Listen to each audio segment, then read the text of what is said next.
Bonjour à toutes et à tous, j'espère que vous allez bien et bienvenue dans ce brief en date du 3 décembre 2025. Comme d'habitude, nous allons balayer le calendrier économique, nous ferons un point S&P 500, Nasdaq et nous finirons par le BTC. Si le contenu que je te propose, tu l'apprécies, n'hésite pas à liker et à partager la vidéo et surtout à t'abonner car cela m'aide beaucoup à faire avancer cette chaîne. De plus, n'hésite pas aussi à me suivre sur les différents réseaux sociaux, le lien se trouve en bas de la description de la vidéo.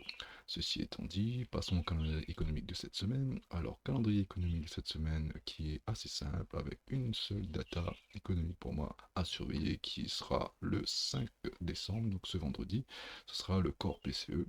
Donc là, au jour d'aujourd'hui, on a un forecast, un consensus à 0,2. Le top, ça serait qu'on soit aux alentours de 0,1, 0,1, 0,0.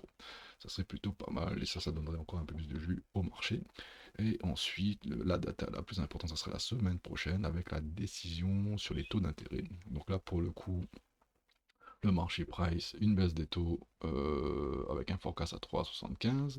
Si on regarde les probabilités de baisse des taux, on peut voir que ça n'a cessé d'augmenter ces dernières semaines. Donc là, si je compare à il y a 2 semaines, donc là on a même plus les datas d'avant. Donc pour rappel, il y a un mois de ça, on était même, il y a un mois et demi de ça, on était à 20%.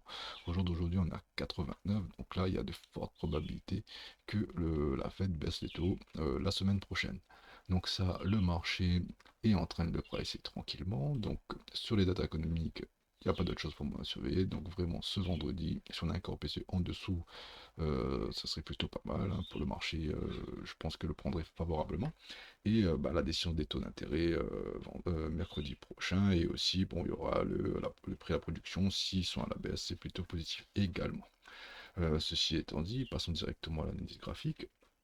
Ici, donc, comme je disais juste avant, le marché est en train de pricer cette baisse des taux depuis la semaine depuis le 21 novembre. Donc c'est là que je crois que les probabilités de baisse des taux ont augmenté brusquement, passant de 20% à 70%, il me semble, de mémoire.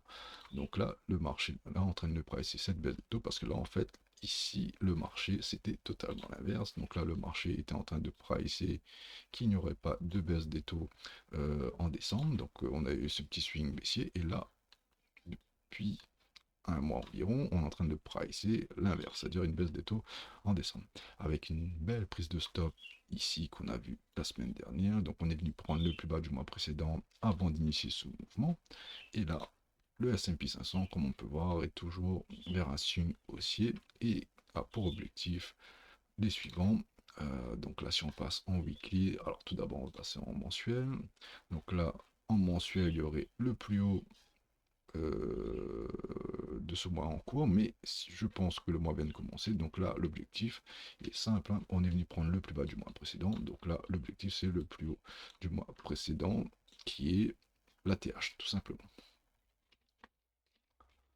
Ceci étant dit, il y a des objectifs intermédiaires. Donc là, on a le plus haut de il y a 2 semaines, 3 semaines même, et le plus haut d'il y a 4 semaines.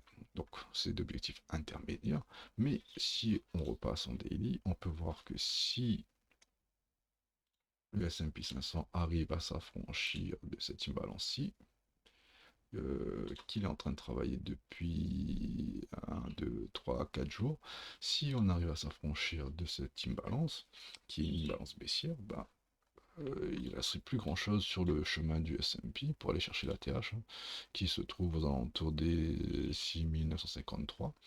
Et donc pour moi, là, concrètement, vu qu'on est venu prendre le plus bas du mois précédent, comme je l'ai dit tout à l'heure, on va prendre le plus haut. Donc là, pour moi, sur le S&P 500, si on arrive à passer les 6854, le prochain objectif, ça sera, allez, peut-être un objectif intermédiaire aux alentours des 6900, et pour moi, le prochain objectif, ça serait l'ATH. Donc, hyper important ici. Si le S&P arrive à s'affranchir de ce niveau, direction ATH, si jamais on se fait rejeter ici, direction, on va dire, dans un premier temps, cette imbalance qui se trouve ici. Donc on pourrait éventuellement retravailler une imbalance haussière. Donc là on en a laissé pas mal en route, hein. Donc il y a celle-ci.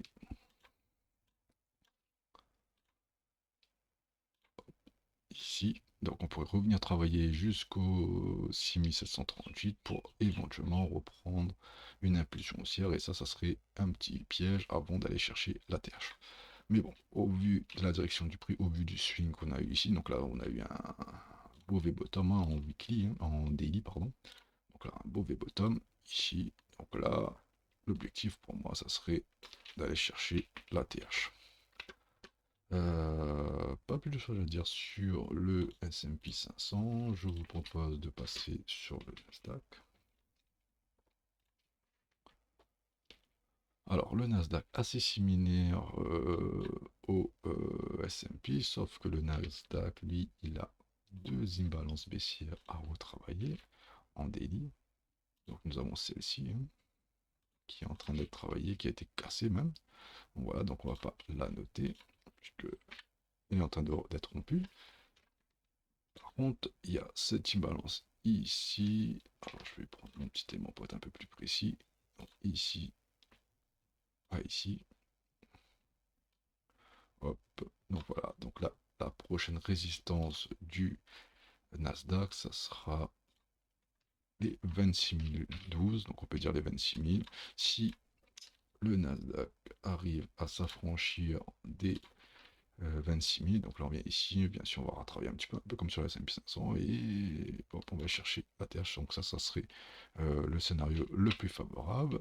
Et comme le S&P, si jamais on se fait rejeter ici, bah on pourrait, alors là j'exagère un petit peu, mais on pourrait éventuellement retravailler les imbalances ici par exemple, hein, qui a été déjà retravaillé, et après non, il n'y a pas d'autres imbalances. Donc là, donc pour moi, prochain objectif les 25 830, hein, donc c'est un petit peu dans le collimateur du Nasdaq. Si on arrive à passer ce niveau, ben on viendra tout simplement retravailler cette imbalance en espérant que celle-ci ne fait pas un rejet.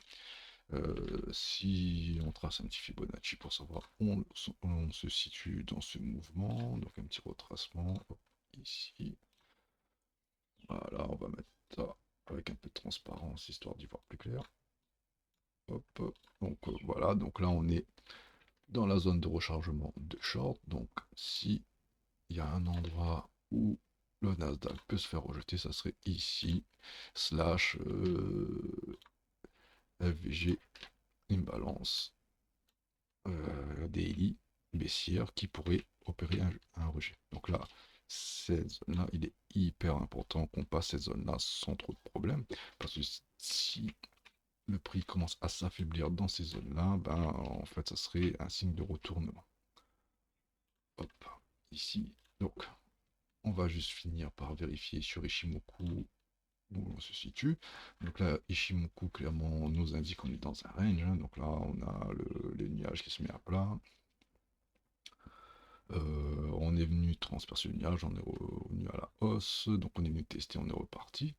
Et chaque fois que sur Ishimoku, on fait ce genre de choses, c'est plutôt signe. Donc là, ici, on a transpercé, on est reparti à la hausse.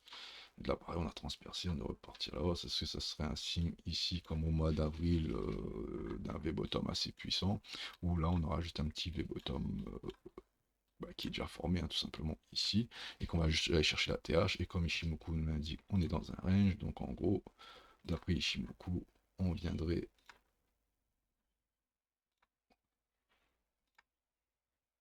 ici, et on serait dans un range. Et voilà, on est venu balayer la borne basse qui était ici, et maintenant, bah, l'objectif, ça serait la borne haute. Donc, tout ça mis bout à bout, Ishimoku, etc. Donc là, on serait dans un range, et l'objectif, ça serait d'aller chercher le plus haut du range. Et un autre scénario, ça serait qu'on vienne se faire rejeter ici, donc imbalance baissière, slash zone de rechargement de short, qui pourrait éventuellement opérer un rejet. Donc voilà. Donc c'est pour ça que ces niveaux ici, il faudra surveiller de manière attentive. Et on finit par le BTC. Donc le BTC un peu différent du S&P et du Nasdaq. Donc là on voit que sur le BTC on a vu une imbalance weekly, c'est ça. Ici, peut-être mensuelle, hein. On va vérifier ça. Ouais, imbalance mensuelle. Donc là, petite balance mensuelle, le prix est en train de la regagner, en sachant que on a formé des imbalances baissières sur ce swing ici, ce swing baissier. Donc là, on a une balance haussière ici. Donc le premier objectif, ça serait déjà le fait qu'on réintègre l'imbalance haussière, c'est déjà un bon signe. Deuxième bon signe que pourrait donner le BTC, ça serait de franchir ce niveau-ci qui couvre l'imbalance baissière précédente, donc aux alentours des 100 000. Si BTC arrive à s'affranchir de ce niveau, on pourrait estimer qu'on pourrait aller chercher un peu plus haut. Cependant, on peut noter les plus bas et les plus hauts weekly. Donc là, on peut voir ici et ici, on a un plus haut et un plus bas weekly. Donc je vais mettre ça en orange ici et ça en bleu ici. Donc là, grosso modo, on est dans un range weekly depuis 2 semaines suite à cette forte baisse, ce qui est normal. Donc là, le prix est en train de stabiliser, ranger un petit peu, construire des positions. Et là, le but, je pense, du BTC, ça serait soit de breaker le plus haut weekly de la semaine précédente et d'aller chercher plus haut, ou soit dévier. En fait, on a formé un range, tout simplement, dévier, réintégrer et après rechercher plus haut, plus bas, pardon. Et surtout, moi, ce qui m'inquiète, c'est qu'on a laissé le plus bas mensuel intact. Donc, contrairement au Nasdaq, au S&P, moi, ce que j'aurais apprécié, c'est qu'on vienne prendre ce plus bas mensuel avant d'initier un élan contraire. Mais là, chose qui n'a pas été fait. Donc là, ce qui, alors c'est triste à dire, mais ce qui me plairait, c'est que le BTC perde, allez, grosso modo, on est à 93 aujourd'hui, perd encore 14%, qu'on vient de récupérer ce plus bas mensuel, au moins c'est fait. Et une fois ce mouvement fait, allez, réattaquer au plus haut. Juste pour finir, on va vérifier sur Ishimoku ce que l'indicateur nous donne sur le BTC. Donc là, si on est en mensuel, on est toujours haussier, hein. Pas de souci. Alors, en weekly, on commence. Allez, on a venu travailler le nuage. Donc, un peu comme ici, on pourrait relancer à la hausse assez rapidement. Et en daily, je pense que voilà, on est baissier. Donc, en daily, on est baissier. Et weekly, on va dire entre range et mouvement aussi. Donc, à long terme, le BTC reste aussi. Mais par contre, à court terme, on a vu, on a entamé un beau swing. Et là, le prix commence à consolider. Peut-être, ça serait peut-être la fin de ce swing-ci. Je n'ai pas d'autres choses à rajouter sur le BTC. Donc voilà, si vous avez apprécié, n'hésitez pas à liker et à partager la vidéo. Et je vous souhaite une excellente semaine de trading et à la semaine prochaine. Ciao, bye.